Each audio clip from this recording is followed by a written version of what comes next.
I find myself always sort of chasing the perfect way to do things, like whether it's, I don't know, a work thing or hitting a personal best running, or even just making my morning tea. Everyday stuff. Exactly. And it got me thinking, what really makes the difference between a good cup of tea and one that's just exceptional? Is there some like secret technique? Well, it's maybe less of a secret and more something we overlook. A tool, really. Oh. Yeah. Today in this deep dive, we're going to zero in on the humble tea timer. A tea timer. Absolutely. We'll unpack why this simple little gadget is actually pretty critical if you want to master both the art and the science of brewing tea. We're drawing insights from the Comprehensive Guide to Tea Timers. Okay, interesting. So our mission for you listening is to show you why a tea timer isn't just some, kitchen drawer clutter. Exactly. It's actually indispensable for getting that consistent flavor, the best aroma, and crucially, avoiding that awful bitterness you get from steeping too long. Yeah, the dreaded oversteep. Right. So this deep dive is for you, whether you're just starting out with tea or, maybe you're a longtime tea lover looking to really perfect your brew. Let's get into it. Let's do it. So let's kick things off with a big question. Why? Why bother with a timer? Can't we just, I don't know, guess or watch the color? I mean, I used to. Yeah, a lot of people do. But does a few seconds really matter that much? That's what I'm wondering. It absolutely does. Yeah. And it gets to the heart of why brewing tea is like both an art and a science. Okay. Art and science. How so?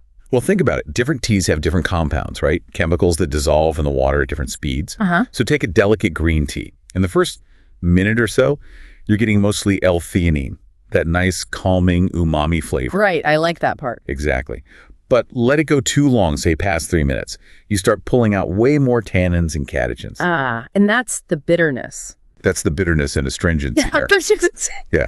It can totally overpower the good stuff. A timer helps you hit that perfect window. It gives you 3 main things. First, consistency. Okay. You nail the exact steeping time. Yeah. You get reliable, consistent taste every single time. No more guesswork. Makes sense. Second, optimize flavor. The right timing just enhances everything that's naturally good in the tea. The specific notes, the aromas, it brings out the best. Right. And third, and this is like the big one people mess up, it prevents oversteeping. That bitterness, it's real. It's from too many tannins dissolving. A timer stops that before it happens. I can definitely picture that bitter cup. I bet people listening are nodding along, thinking about that one time they forgot the tea bag. Happens to the best of us. Yeah. It's amazing how just like 30 seconds can totally change it from something delicious to something, unpleasant. It really highlights the science part, doesn't it? It really does. Precision matters. Okay, so we're convinced. Timing is key. Now, what about the timers themselves? I imagine there's more than one type, right? You see all sorts out there. Oh, yeah. There's a surprising variety. From very traditional things to, super modern gadgets. Something for everyone, really. So what are the main kinds we should know about? Okay, let's break it down. First, you've got your classic mechanical tea timers. Like the little wind-up ones. Exactly. Usually spring wound. Often got that classic ding or bell sound. The pros, super simple, pretty reliable, and no batteries needed. That's a plus. Definitely. The cons, though, they're usually for shorter times, maybe up to an hour max, and they might not be quite as precise as digital ones. The spring tension can vary a tiny bit. Okay, what's next? Then you have digital tea timers. These are the modern standard, I'd say. Electronic digital displays. Right, the electronic ones. Yeah, they use quartz crystals, so they're super accurate, often down to the second. Big pros are that accuracy, versatility, you can often set multiple timers at once, maybe memory functions. Oh, multiple timers could be handy. Totally. Yeah. If you're making different teas or, cooking too, the cons, they need batteries or charging, and they can cost a bit more. Makes sense. Are there others? Yep. You've got sand timers, hourglasses, basically. Ah, the pretty ones. Exactly. Very visually appealing. Sand flows between the bulbs. They usually come in set times, like 3 minutes, 5 minutes. Yeah. Pros are definitely the elegance, the aesthetic. And again, no batteries. Cons are you're stuck with those fixed times, which isn't always ideal. Yeah. And they're generally less accurate. Sand flow isn't perfectly consistent. Okay. One more main category, smartphone apps. Ah, of course. There's an app for everything. Pretty much. Your phone already has a timer, but dedicated tea apps often have big databases, specific brewing guides for different teas, water temp suggestions. Oh, that's quite useful. Very. Pros are convenience, You probably have your phone anyway, often free or cheap, highly customizable. The con. Well, you need your phone, it needs to be charged, and you might get distracted by notifications. True. That's a great overview. It really shows you can pick something that fits not just your brewing needs, but also like your kitchen style or your whole vibe. Exactly. Function meets form. So moving beyond just the type of timer, mechanical, digital, whatever, what makes a good one, like what specific features should you look for when you're choosing? Right. This is where you get into the nitty-gritty. Okay, first off, and maybe most important, precision and accuracy. We talked about that. Yeah, seconds matter. They really do, Yeah. especially for delicate teas. So you want something reliable down to the second. Second feature, multiple timers. You mentioned that for digital. Yeah, if you often brew different teas or maybe tea for you and coffee for someone else, having separate countdowns is just, it's a game changer. Super convenient. I can see that. What else? Then think about alarm and alert options. You need to actually hear it go off, right? Definitely. Not too quiet, not too alarming. Exactly. So check if it's loud enough. Yeah. Some have adjustable volume, different sounds, maybe even a visual alert or a vibration. That could be really handy. Good point. Also, display and readability, particularly for digital, is the screen clear. Easy to read from a distance. A backlight is a huge plus for, those early morning or late night cups. Oh, yeah, definitely. And then durability and build quality. You're going to be using this thing maybe daily. So you want something that feels solid, good materials. If it's mechanical, a smooth mechanism. If it's digital, buttons that feel sturdy. Right. You don't want it breaking after a few uses. Exactly. And finally, think about portability. Do you only brew at home? Or do you want to take it to the office? Maybe traveling. A smaller, lighter timer, or just using an app might be better if you're on the move. Okay. All these features, they add up to not just better tea, but a brewing process that's just easier and more enjoyable overall. That makes perfect sense. So, okay, let's say you've got your timer. Having it is one thing, but actually using it properly in your routine. That's the next step, right? Absolutely. It's simple, but following the steps makes all the difference. So walk us through it. How do you use a tea timer for that perfect brew? Okay. Step 1, select the right timer for the job, if you have options. Yeah. Maybe digital for that tricky green tea, sand timer for your relaxing evening herbal. Right. Step 2, set the timer. This means knowing the right steeping time for your specific tea. Look it up if you're unsure. Generally, black teas might be 3-5 minutes. Green teas often shorter, maybe 2-3 minutes. Herbals can go longer, 5-7 minutes, sometimes more. Got it. Know your tea. Know your tea. Step 3, start steeping. Get your leaves in the infuser or teapot. Pour the hot water over them. And this is key. Start the timer immediately. Don't wait. Don't wait. Step 4, monitor the time. Keep an eye or an ear on it. Listen for the bell. Watch the sand. Wait for the beat. Okay. Step 5, and this is arguably the most critical, remove the infuser. As soon as that timer signals, time's up, get those leaves out of the water. Pronto. Stop the brewing process cold. Exactly. That's how you prevent over-extraction, prevent the bitterness.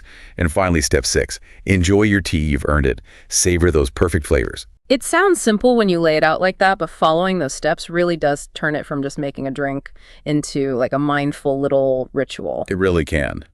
A moment of precision for a moment of pleasure. I like that. Okay, now let's make this even more concrete. The guide mentions some specific brands or models that kind of showcase these features well. Can you give us a few examples? Yeah, absolutely. Seeing actual products helps tie it all together. Yeah. One popular digital option is the OXO Good Grips Triple Timer. OXO, yeah, they make solid stuff. They do. And this one, like the name says, has 3 separate timers. Super handy for multitasking, big display, easy buttons. Pros are accuracy, durability, that multi-timer function.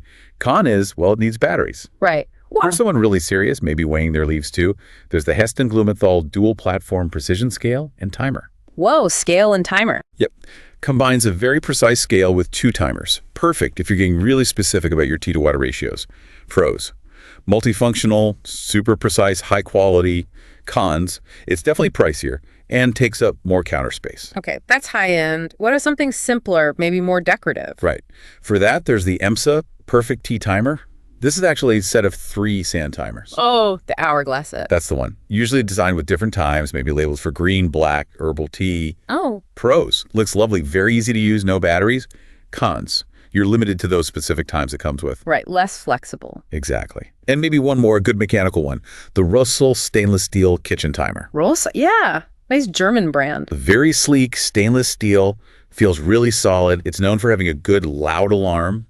Pros, durable, stylish, no batteries. Con, it's usually a 60-minute timer, which is fine for tea, but it's just one timer function. Gotcha. Those examples really help illustrate the different approaches, from pure function to, aesthetic appeal. Exactly. Shows how the features we talked about play out in the real world. Okay, so we've covered a lot why timers matter, the types, features, how to use them, even specific examples.